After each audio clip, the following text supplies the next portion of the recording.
नमस्ते मित्रों, मेरा नाम है राकेश कोठड़िया। जैसा कि आप जानते हो कि मैं टीचर हूँ और 10 साल से ध्यान की प्रक्रियाओं से जुड़ा हुआ हूँ। मुझे 10 साल में ध्यान के जो अनुभव आए हैं और पर्सनली जो मुझे अपने अंदर ज्ञान उत्पन्न हुआ उसकी एक बुक बनी है, जिसके ऊपर से अपना ही ज्ञान मैं अपने अनुभव का ज्ञान मैं लोगों के साथ बांटता हूँ।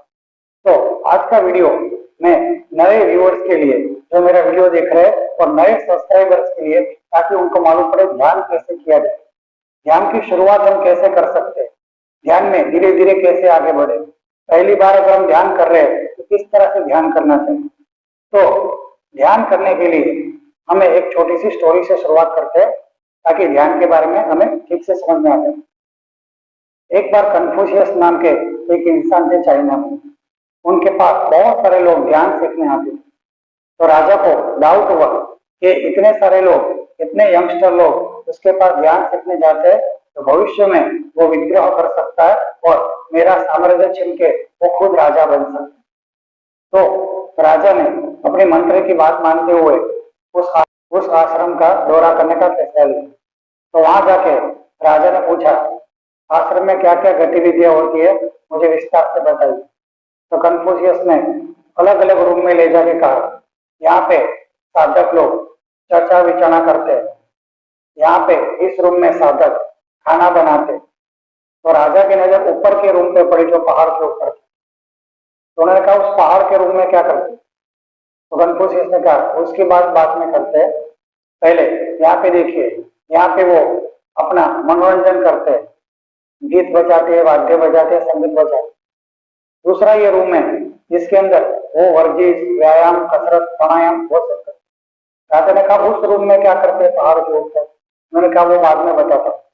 फिर उन्होंने कहा, इस रूम में ये काम करते हैं, उस रूम में वो काम करते हैं, इस रूम में कपड़े धोते, खाना बर्तन वो सब मांजते हैं, उस रूम के अंदर इस तरह से काम करता है, इस रूम में लेखन का कार्य होता है, उस रूम में अध्ययन का कार्य होता है। वो अलग अलग कार्य के अलग अलग रूम बने हुए हैं। राजा ने कहा, उस रूम में ऊपर पहाड़ के क्या होता है।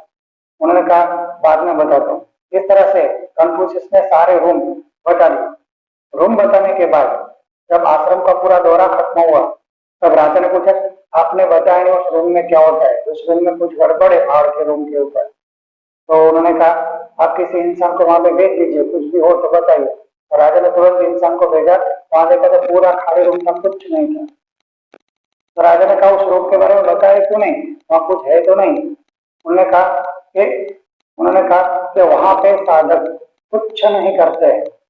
जो कुछ भी करना हो, खाना हो तो भी एक रूम है, नृत्य करना हो तो एक रूम है, प्राणायाम, वर्जिश, कसरत करना हो तो भी एक रूम है, वहां पे खाना पीना जो होता है उसका एक रूम है, बर्तन मांजना हो, कपड़े धोने हो तो अलग एक जगह बनाई हुई है, खाना बनाने की जगह। तो हर काम के लिए एक रूम है, लेकिन वहां पे कुछ भी काम नहीं करना है।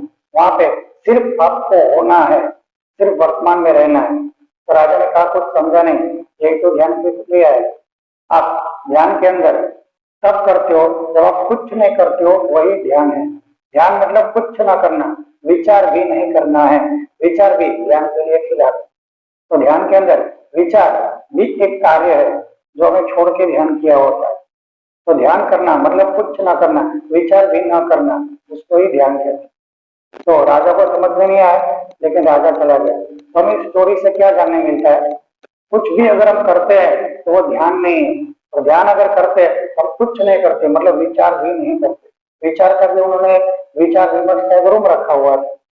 तो विचार विमर्श ना करना, मन में विचारों को बस स्टॉप हो जाना, वही ध्यान की प्रक्रिया है। जब विचार शून्य की स्थिति आती है तब की ध्यान की शुरुआत होती है। कुछ लोग ऐसा कहते हैं, ध्यान मतलब क्या, ध्यान मतलब विचार की शून्य अवस्था। अरे विचार की शून्य अवस्था के बाद ध्यान शुरू होता है। लोग विचार शून्य की अवस्था को ध्यान समझते हैं।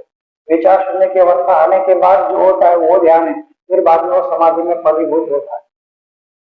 तो हमें ध्यान करने के लिए सबसे पहले क्या करना चाहिए। तो जब भी हम ध्यान करने बैठते हैं तो नए साधकों के लिए, तो पहली बार चैनल देख रहे हैं तो नए सब्सक्राइबर है, उनके लिए मैं बताना चाहता हूँ, ध्यान करते जब भी हम, तो 3 प्रकार की रुकावटें आती है। सबसे पहले हमारा शरीर ही रुकावट बनता है, उसके बाद हमारा मन रुकावट बनता है, लास्ट में रुकावट बनती है हमारी ही बुद्धि। तो क्या होता है मैं आपको बताता हूँ। जब भी हम कभी ध्यान नहीं करते हो तो पहली बार ध्यान करने बैठते हैं तो कहीं ना कहीं खुजली आती रहती है, कहीं ना कहीं उबासी आ जाती है, कभी कभी खांसी आती है, कहीं ना कहीं दर्द शुरू हो जाता है। ये शरीर रुकावट कर रहा है क्योंकि शरीर को ध्यान बिल्कुल पसंद नहीं है। लेकिन धीरे धीरे अगर कंपल्सरी शरीर को आदत डाली जाए तो शरीर को आदत हो जाती है ध्यान में बैठने की। उसके बाद मन के हमले आ जाते हैं। उसके बाद मन विरोध करता है। मन कैसे विरोध करता है? मन भूतकाल के विचार करता है, ऐसा हुआ था, ऐसा हुआ था, जैसे विचार करके ध्यान में बाधा डालता है। या तो फिर अगर उसमें से निकाल दिया जाए मन को तो मन फिर से भविष्य के विचार करने लगेगा, मैं ऐसा करूंगा, ऐसा करूंगा, ऐसा करूंगा। तो जब भी हम भूतकाल के विचार करते हैं तो थोड़ी देर बाद देखना आपको उससे रिलेटेड भविष्य के विचार आएंगे कि मैं ऐसा नहीं करूंगा। और अगर आप भविष्य काल के बहुत सारे विचार करते हो, योजना बनाते हो, तो तुरंत आपको भूतकाल के विचार आएंगे क्योंकि मैंने पहले ऐसा किया था। तो जब आप भूतकाल के विचार करते हो, भविष्य के विचार करते हो, तो आप वर्तमान में कब रहे? और वर्तमान में रहे तो ही तो ध्यान होगा। और वर्तमान में रह के विचार न करना ये ध्यान की शुरुआत है। तो जैसे ही मन शरीर वश में आता है तो मन कंट्रोल के बाहर चला जाता है और विचारों में व्यस्त हो जाता है।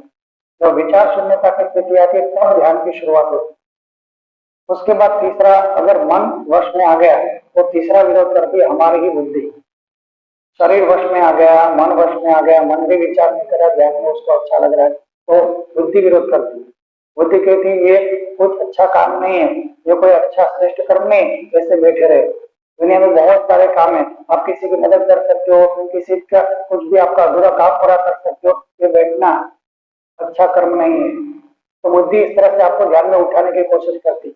लेकिन बुद्धि की चाल में नहीं फंसना चाहिए क्योंकि ध्यान करना सर्वश्रेष्ठ कर्म है। क्योंकि ध्यान करने के बाद तो परमात्मा भी मिल जाता है, खुद की शुद्ध और पवित्र आत्मा से हमारा संपर्क होता है।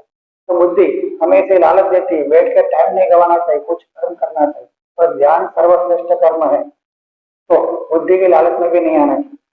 अगर आपने भगवत गीता पढ़ी है, भगवत गीता के बारे में जानते हो, तो यही श्लोक श्री कृष्ण ने भगवत गीता में बताया, इंद्रियाणि पराण्य हो इंद्रियभ्यम परम मन मनस्तु परा बुद्धि बुद्धि पर सत्व सह।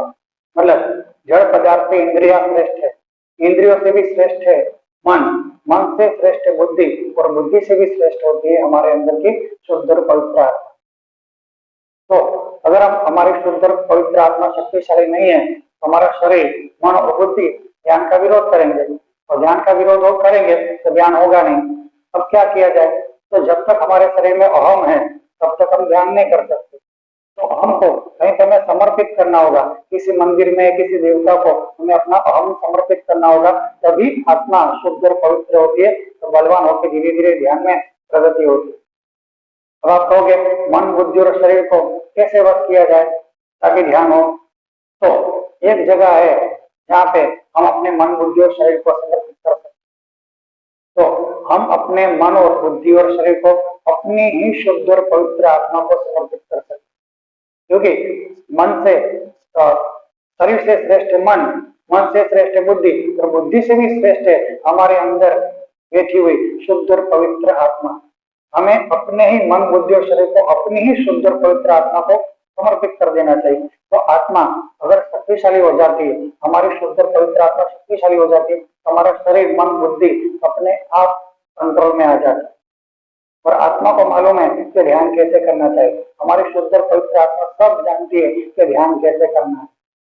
तो अगर हम अपने मन, बुद्धि और शरीर को अपने ही शुद्ध और पवित्र आत्मा को समर्पित कर दे तो ध्यान अपने आप लगना शुरू हो जाएगा। दुनिया में ध्यान करने की 3 पद्धतियां मौजूद है। कोई श्वासों पे चित्र रखता है, सांसें अंदर आ रही है, सांसें बाहर जा रही है, सांसें अंदर आ रही है, सांसें बाहर जा रही है, तो श्वासों पे चित्र रखने से भी ध्यान होता है। लेकिन ये आज्ञा चक्र तक का ध्यान होता है।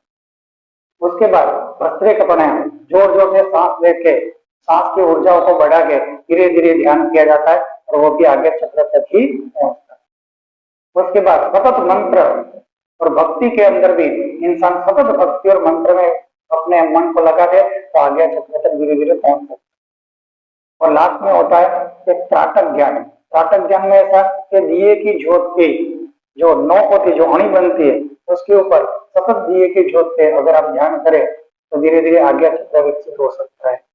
लेकिन सारे ध्यान आपको आज्ञा चक्र तक ले जाते हैं, लेकिन उसके बाद होता है सहस्त्रार चक्र। सहस्त्रार चक्र तक पहुंचने के लिए हमें अपने ईगो को, अपने अहम को समर्पित करना होगा। जैसे हम अपने मन, बुद्धि और शरीर को, अपने ईगो को अपनी शुद्ध और पवित्र आत्मा को समर्पित करते हैं, हमारा ध्यान धीरे धीरे लगने लगता है।